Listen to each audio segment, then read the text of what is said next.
Hi friends, आज आहे मार्गशीर्ष महिन्यातला दुसरा गुरुवार आणि मी या व्हिडिओमध्ये तुम्हाला सांगणार आहे मी देवीची केलेली आरास, देवीसाठी केलेला नैवेद्य आणि देवीची केलेली मांडणी. मी कशा प्रकारे महालक्ष्मी आईची मांडणी केली आहे तुम्ही पाहू शकता या व्हिडिओमध्ये. आणि मी देवीसाठी खूप छान असा नैवेद्य बनवला आहे, त्याची व्हिडिओ मी अगोदरच अपलोड केली आहे माझ्या चॅनलवर.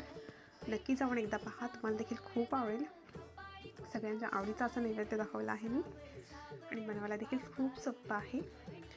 आपण संध्याकाळचा छान देवीला धूप दाखवला आहे, तुम्ही पाहू शकता. देवीचा चेहरा खूप हसरा दिसत आहे. त्यानंतर देवीची छान आरती केली, पूजा संपन्न केली आणि मग देवीला नैवेद्य दाखवला आहे. नैवेद्यामध्ये मी बनवला आहे वरण भात, छोले पुरी आणि प्रसादासाठी बनवला आहे गाजराचा हलवा, शेवई आणि मिरची. नक्की पहा माझी व्हिडिओ, तुम्हाला खूप आवडेल. Bye bye.